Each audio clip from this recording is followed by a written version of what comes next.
네, 지금부터 누리호 4차 발사 관련 배경훈 부총리의 연구자 격려를 포함한 말씀이 있겠습니다. 인사 말씀 전 간단히 배석자를 소개하겠습니다. 윤영빈 우주항공청장, 이주환 과학기술연구비서관, 박재성 우주수송부문장, 김진희 인공위성 부문장, 권현준 우주항공정책국장, 박종찬 고도화 사업단장, 손재일 한화에어로스페이스 대표도 함께 자리해 주셨습니다. 그럼 지금부터 배경훈 부총리의 말씀이 있겠습니다.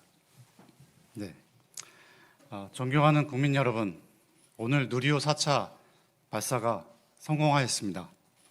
금일 오전 1시 13분 고흥나로 우주센터에서 발사된 누리호가 최종 고도 601.3km, 궤도 속도 7.56km/s, 경사가 97.75도로 태양동기 궤도에 성공적으로 진입하였으며 탑재된 차세대 중형 위성 3호와 12기의 큐브 위성이 모두 성공적으로 분리되어 궤도에 안착하였고 남극 세종기지에서 1시 55분 차세대 중형 위성의 신호 수신도 확인하였습니다. 이러한 사실을 국민 여러분께 전할 수 있게 되어 매우 기쁘게 생각합니다. 먼저 우주항공청, 항공우주연구원과 민간 기업 등 관계자 여러분들께서 끊임없는 연구와 실험을 통해 고난과 역경을 이겨내며 오늘 누리호 4차 발사를 성공으로 이끌어 주신 것에 감사 말씀드립니다. 아울러 현장에 계신 국회 및 전남, 경남 등 지역 관계자분들과 새벽까지 가슴 졸이며 역사적인 순간을 함께 해주신 국민 여러분들께 깊이 감사의 말씀드립니다. 이번 누리호 4차 발사 성공은 대한민국이 독자적인 우주 수송 능력을 갖췄음을 다시 한번 입증하는 것일 뿐만 아니라 정부와 민간, 국가연구소가 하나의 팀이 되어 수행한 최초의 민관 공동 발사로서 우리나라 우주산업의 생태계가 정부 중심에서 민간 중심으로 전환되는 중요한 전환점이 될 것입니다.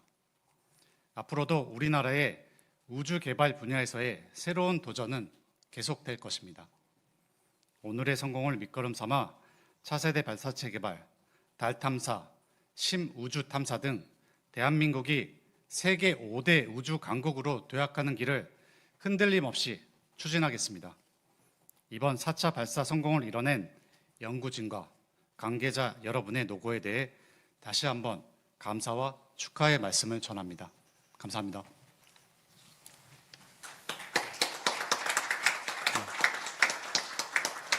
네, 부총리와 비서관께서는 먼저 이석하시겠습니다. 양해 부탁드립니다.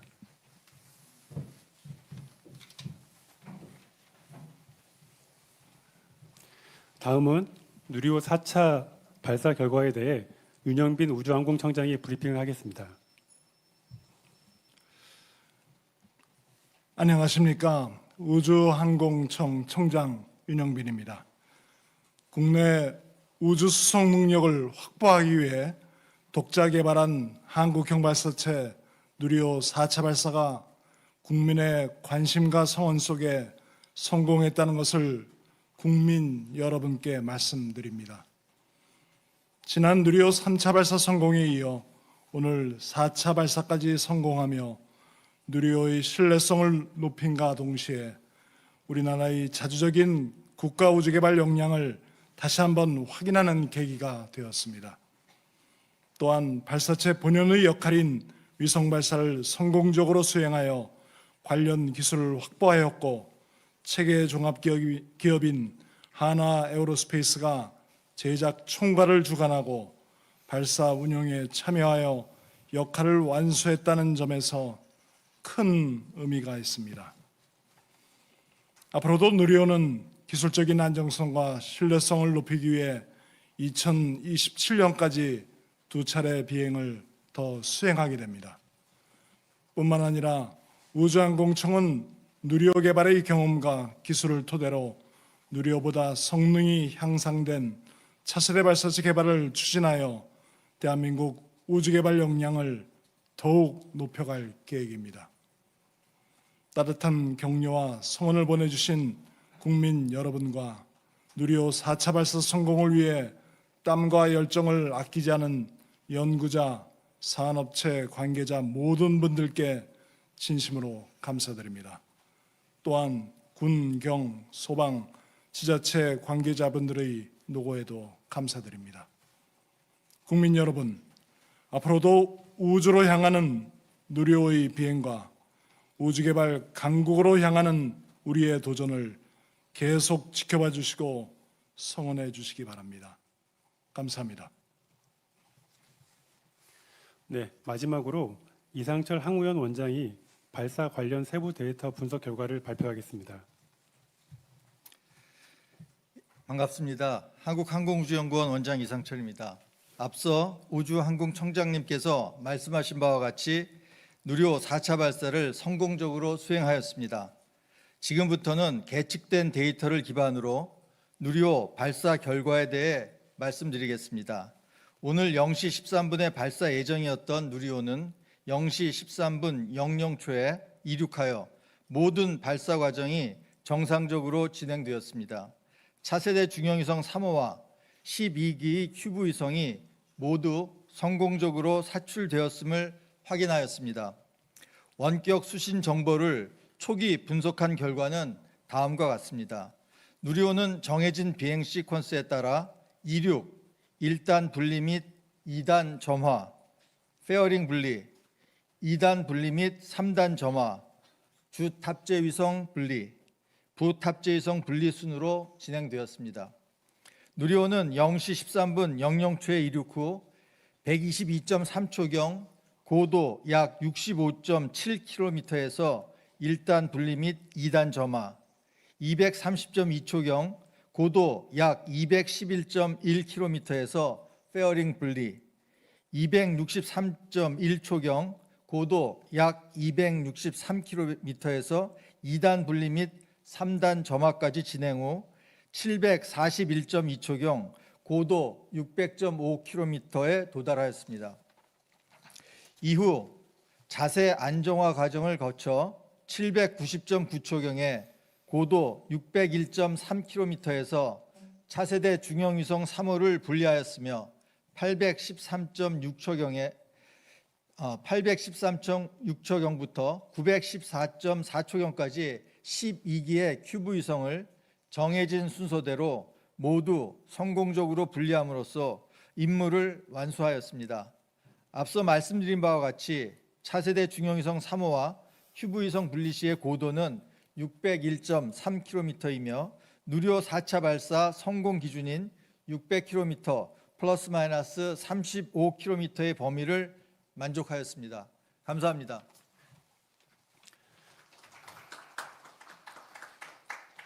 이어서 현장에 계신 기자님들과 질의 답변 시간을 갖겠습니다. 질의하실 기자님들 손을 들어주시고 지정된 기자님은 소속과 성명을 밝히고 질의해 주시면 감사하겠습니다. 네, 앞에 고 기자님. 네, YTN의 고한석 기자입니다. 총 비행 시간을 914초로 보면 되는 건지, 그리고 애초에 계획에서는 1284초였거든요. 근데 상당히 시간이 단축이 됐는데 그 이유는 뭔지 설명 부탁드립니다. 지금부터 답변은 담당하신 사업 단장님 또는 우주청의 부문장님께서 기술적인 답변을 좀 해주시겠습니다.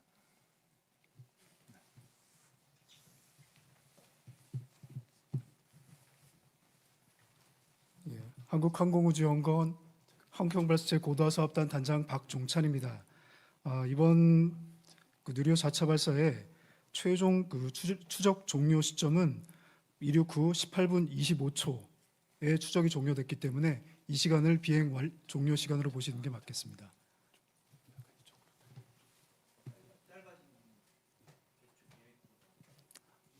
짧아진 이유요? 예, 실제로 저희가 비행을 진행하면서 1, 2, 3단 엔진 모두 그 연소 성능이 저희가 노미널로 추정한 값보다 조금 더 높게 나왔습니다. 그래서 각각 분리 이벤트들이 저희가 예정한 시간보다 조금 더 짧게 달성이 됐고요. 최종적으로 3단 엔진 역시 짧은 시간 연소를 하고 정해진 목표 궤도 도달했기 때문에 실제로 연소 종료가 빨리 이루어졌습니다. 그래서 최종적으로 그 총 미션 시간이 짧게 달성이 된 것으로 보시면 되겠습니다. 예, 저기 정종 기자님, 저 중간쯤에 들으시면 되겠습니다. 예, 저 아이뉴스 입사 정종호 기자입니다. 제가 1차부터 계속 취재를 해왔는데 아마 이번처럼 이렇게 매끄럽게 진행된 적은 없었던 것 같습니다. 두 가지 질문을 하겠는데요. 첫 번째, 우선 이제 이번에 한화에어로스페이스가 총조립을 맡았는데 성공했으니까 앞으로 발사 운용 부분도 이전하게 될 텐데요. 이 부분을 구체적으로 어떤 식으로 이전할 것인지가 궁금하고요. 두 번째는 6차 고도화 사업 발사까지는 아마 탑재체 비용이 없는 것으로 알고 있는데 이후에 탑재체를 실을 때 그 비용 산정을 어떻게 할 것인지 이런 부분에 대해서 좀 설명해 주시면 감사하겠습니다. 예, 두 가지 질문을 주셨는데요. 먼저 발사 운영 이전 부분에 대해서 말씀을 드리면요. 현재는 발사 운영에 대해서는 항우연 측이 조금 더 많은 역할을 하고 있는 것은 사실입니다. 하지만 저희가 5차, 6차로 진행되면서 한화에어로스페이스가 점점 더 많이 참여하게 될 거고요. 그 많이 참여한다고 하는 부분에 있어서는 실제로 참여하고 있는 인원수를 늘리는 것뿐만 아니라 현재 저희가 그 MDC라든지 LCC에 실제로 한화에어로스페이스 인원이 참여하고 있는 콘솔에 현재로는 그 옆에 좀 그 보조적 그리고 배우는 역할들을 많이 하고 계신데요. 향후 5차, 6차에서는 점점 더 그 실제 콘솔을 주도적으로 운영할 수 있는 역할로 그 한화에어로스페이스 그 직원들이 그 역할을 더 많이 담당하시게 되는 방향으로 발사 운영 부분에 대해서 그 기술 이전이 좀 더 진행될 거라고 생각이 들고요. 두 번째 그 탑재체 비용에 대해서는 현재 그 누리호 사업을 그 6차까지 진행하는 고도화 사업에서는 탑재체 비용에 대해서는 현재 설정이 되어 있지 않기 때문에 이 부분에 대해서는 고도화 사업 기간 내에서는 현재 지금 4차와 동일하게 그 국가의 어떤 그 공공적인 목적 뭐 이런 것들을 바탕으로 그 탑재 위성이 결정이 되면은 그 부분에 있어서는 탑재 비용을 청구하지 않고 탑재를 진행하는 방식으로 계속 업무가 수행이 될 것이고요. 하지만 이후에 7차 이후에 그 국가 주도가 아니라 민간에서 주도를 하게 되면은 그때의 탑재체 비용에 대해서는 현재는 방식이 결정되어 있지는 않습니다만 이 부분에 대해서는 향후에 우주청과 협의를 해서 어떤 식으로 탑재 비용에 대해서 고려를 할지에 대해서는 향후 논의를 통해서 결정을 하도록 하겠습니다. 현재는 이 정도까지만 답변드리겠습니다. 네, 저기 뒤편에 저기 김종 회장님께 전달 부탁드립니다.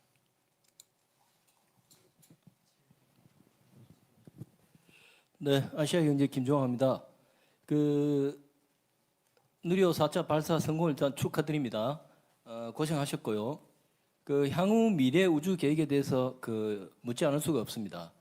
누리호 4차 발사까지 2년 6개월간의 공백이 있었고 그 공백 기간 동안 중소기업들, 중견기업들이 굉장히 불안해했습니다.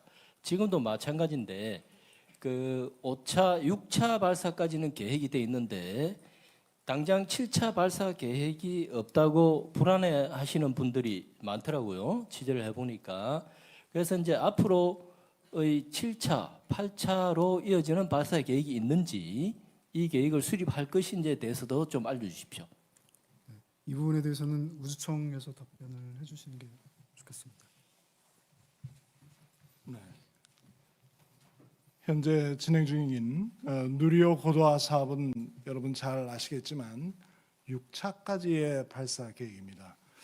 7차 우주청에서 고민을 지금 하고 있습니다.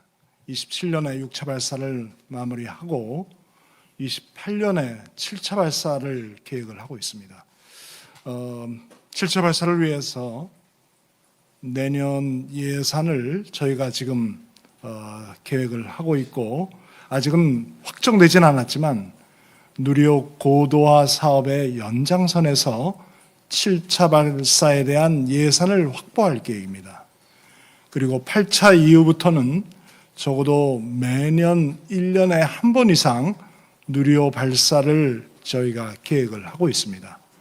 그 이후의 계획은 저희가 추후 한번 발표를 하도록 하겠습니다. 먼저 저기 이종호 기자님. 예, 경향신문 이정호 기자라고 합니다. 그 오늘 발사 시각이 조금 밀린 이유가 그 엄빌리컬 회수 압력 센서에 문제가 있었다고 했는데 이게 정확히 어떤 부품이며 생긴 문제라는 것이 무엇이었는지 좀 말씀 부탁드리고요. 그 질문 하나만 드리면 최근에 그 항우연이 개최한 설명회에서 오전 1시 12분 이후에는 국제 우주 정거장과 누리호 간 거리가 200km보다 가까워질 것으로 보인다.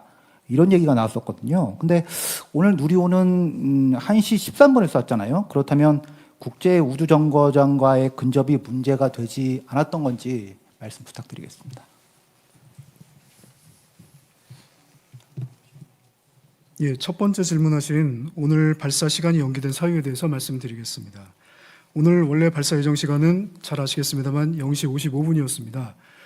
근데 저희가 그 발사 운영을 진행하는 과정 중에 대략 44분경인 0시 11분경 지상 엄비리칼 타워의 암을 그 리프트오프 시점에 리프트오프가 발생하면서 자동적으로 뒤로 이렇게 후퇴시키는 역할을 해줘야 되는데요. 그렇게 하려면은 그 암을 뒤쪽으로 밀어주게 되는 압력이 그 확보가 돼 있어야 되고 그 압력을 측정하는 압력 센서가 저희가 그 발사 운영을 준비하는 과정 중에서 그 시그널이 정상적으로 나오는 것이 확인돼야지 그 다음 절차를 진행할 수 있습니다. 그런데 이 엄비리칼 타워는 총 4개의 암으로 구성이 되어 있는데 그 중에 하나의 암의 압력 센서가 그 값이 정상적으로 출력되지 않는 문제를 확인하였습니다. 그래서 이 문제를 점검하는 과정 중에 저희가 그 시간을 좀 확보하는 게 필요하다라고 판단을 해서 발사 시간을 일단은 오늘 그 차중 3호의 발사 윈도우 시간인 그 0시 54분부터 그 1시 14분 중에 가급적 가장 뒤로 미룰 수 있는 1시 13분으로 내부에서 결정을 했고요. 그 과정 중에 저희가 그 점검을 해서 문제가 만약에 일찍 해결이 되면은 CT를 앞으로 당기는 것도 고려를 해서 업무를 진행을 하였습니다. 근데 업무를 진행하면서 최종적으로 문제를 해결을 했고요. CT를 앞으로 당기는 것을 검토를 했는데 CT를 앞으로 당기면은 저희 그 지상 레인지 시스템의 그 CT를 변경하는 거에 따라 갖고 시스템을 재설정하는 것들이 좀 시간이 걸리는 문제가 확인이 되었습니다. 그래서 최종적으로는 한번 설정한 1시 13분의 CT를 그대로 유지하는 것으로 결정을 해서 최종적으로는 그 시간에 발사를 하게 되었습니다. 두 번째로 그 ISS와의 간섭 문제를 질문을 주셨는데요. 저희가 그 이전에 그 기자분들께 설명하는 과정에서 이번 11월 27일 01시경 발사를 하는 경우에는 발사 윈도우 중에 그 1시 13분경에 ISS와의 간섭 문제가 있다는 것에 대해서 말씀을 드린 바가 있는 건 사실입니다. 하지만 그 분석은 저희가 지금부터 대략 한 달 전 정도에 수행을 한 것이고요. 실제로 저희가 이제 우주물체와의 충돌 분석이라고 하는 업무인데요. 이 업무는 저희가 발사 일주일 전, 그리고 발사 하루 전, 그리고 발사 8시간 전에 각각 분석을 수행을 하게 됩니다. 그렇게 분석을 자주 수행하는 이유는 ISS는 아시다시피 우주공간 내에서 임무에 따라서 궤도를 약간씩 수정을 합니다. 그래서 한 달 전에 저희가 분석을 수행했을 때는 11월 27일 1시 13분경 그 차중 3호와 대략 200km 거리 이내에 근접하는 분석이 나왔었습니다만 최근 수행한 분석 결과에서는 1시 14분까지 그 200km 이내에 근접하지 않는다라는 결과를 얻게 되었습니다. 그래서 오늘 13분에 발사하는 것이 문제가 없다는 것을 확인을 하고 발사를 진행하게 되었습니다. 이상입니다. 예, 저희 여 기자님.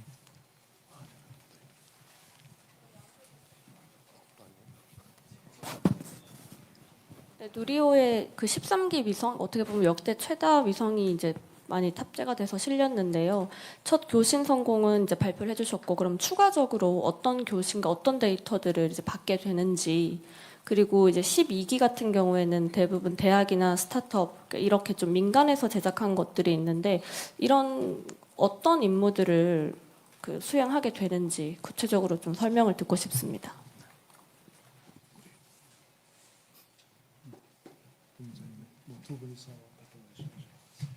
일단 오늘 발표의 경우에 있어서는 발사가 정상적으로 이루어졌음을 발표드리고요. 위성 같은 경우에는 이제 비컨 신호를 통해서 정상적으로 궤도에서 신호를 보내온다는 것은 오늘 또는 내일 오후까지 확인이 될 예정이지만 각 위성의 기능들에 대해서는 업체별로 그 점검하는 일정이 조금 차이가 있습니다. 그래서 그 경우에는 업체별이 확인이 되는 시점에 저희와 이제 공유를 해서 각 업체별로 그 결과를 이제 공유 드릴 예정으로 있고요. 각 위성들에 대한 기능들은 저희가 이제 프레스켓을 통해서 어느 정도 설명을 드렸고 아마 업체들이 기능 확인 후에 본인들이 어떤 역할, 어떤 임무를 하는지에 대해서는 자세하게 보도 자료를 낼 것으로 예상하고 있습니다.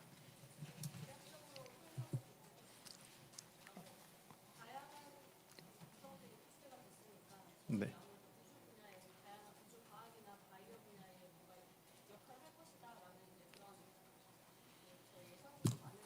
예. 다양한 지구 관측하고요. 우주 내에서의 여러 가지 실험들이 각 위성들의 임무로서 설정이 되어 있습니다. 예, 구역 기자님. 네, 저 문화일보 구역입니다. 아까 이제 그 발사 시간 짧아진 이유와 관련해서 그 설명해 주시기를 연소 성능이 추정 값보다 더 높게 나와서 분리가 더 빨리 진행됐다라고 설명을 해주셨는데 이 말을 그러면은 출력이 예상보다 더 좋았다라고 이해하면 되는지, 그럼 이 말은 지금까지 누리호를 발표할 때 스펙보다 페이로드를 더 많은, 더 무거운 위성을 옮길 수 있다라고도 이해가 되는데 제가 이렇게 이해해도 될지 좀 설명 부탁드립니다.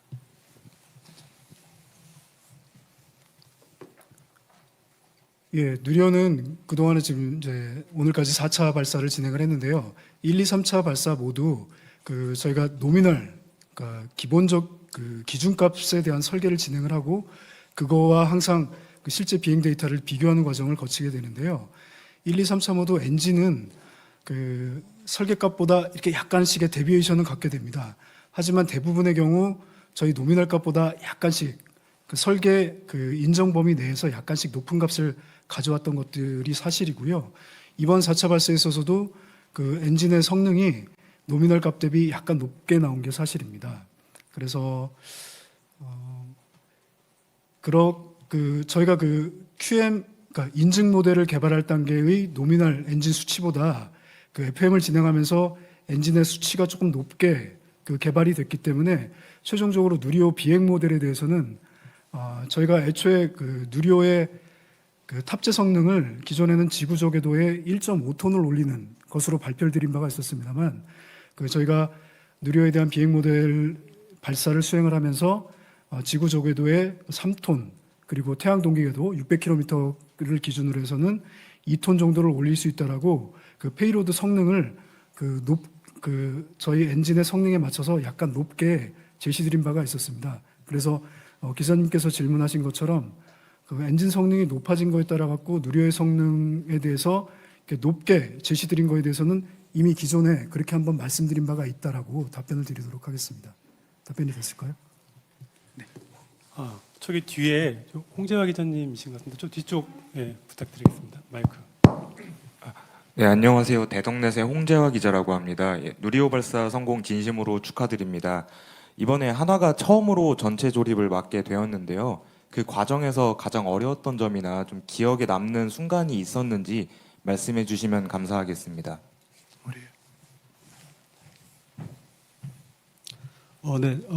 일단 관심을 가져주셔서 너무 감사드립니다. 지금 그 지난 3차 발사하고 이번 4차 발사가 2년 6개월의 공백이 있었습니다. 그래서 어떤 그 산업 생태계의 좀 유지가 좀 힘들었습니다. 예를 들어서 기술 인력이 좀 이탈한다든가 일단 그런 부분이 가장 좀 어려웠습니다. 다만 그런 어려운 점들을 우리 항우연하고 협력업체가 함께 잘 극복한 사례가 되겠습니다. 감사합니다. 네, 다른 질문 있으실까요?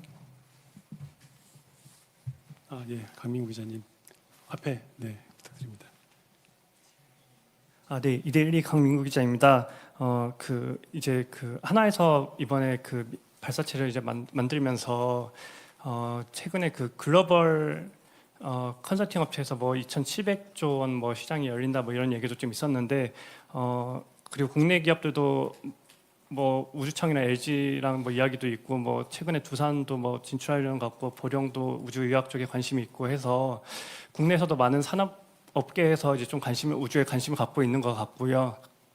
그런 상황에서 이제 하나의 그런 뭐 시장 발사체를 활용해서 시장 진출할 의지와 그리고 앞으로 뭐 좀 정부나 뭐 이렇게 기대하는 부분이 있다면은 코멘트 좀 부탁드립니다.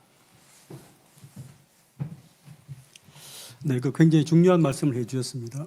앞으로 우주는 그 발전 가능성 무궁무진하다 생각합니다. 뭐 이제 과학기술 측면에서도 첨단 기술, 예를 들어서 우주항공이라든가 또 신소재, 또 AI, 또 통신 이런 그 첨단 어떤 기술의 집합체이기도 하고요. 그리고 또 국가안보면에 상당히 중요합니다. 어떤 그 우주와 또 대기권과 또 육상 이 다계층 방어도 상당히 중요하고 이게 또 향후 미래 전장에 있어서 우리 국가 안보에도 상당히 중요합니다. 또한 어떤 산업적인 측면에서도 굉장히 많은 기관들이 성장할 거로 보입니다. 중요한 것은 뭐냐면 결국 이 발사체가 있어야 우리나라 독자의 발사체가 있어야 이것을 실현할 수 있다는 겁니다. 그래서 물론 발사체가 경제적으로 경제성을 갖는 것도 굉장히 중요합니다만은 거기서 해외에 의존해서는 절대로 우주 경제 실현할 수가 없습니다. 그래서 이런 부분에도 저희가 강한 드라이브를 걸 거고요. 이제 누리호도 하고 있지만 또 차세대 발사체라든가 뭐 또 다른 저희가 또 고민하는 것도 있고요. 그래서 그런 식으로 해서 상업적도 가져가면서 우리나라가 독자적인 어떤 우주 발사 능력을 지속적으로 유지하고 발전시키는 데 최선을 다하겠습니다. 네, 다른 질문 있으실까요? 네, 더 이상 질문이 없으신 것 같습니다. 이상으로 브리핑을 마치겠습니다. 늦은 시간까지 누리호 4차 발사 관련 브리핑에 참석해 주신 기자분들 모두 수고 많으셨습니다. 감사합니다. 감사합니다.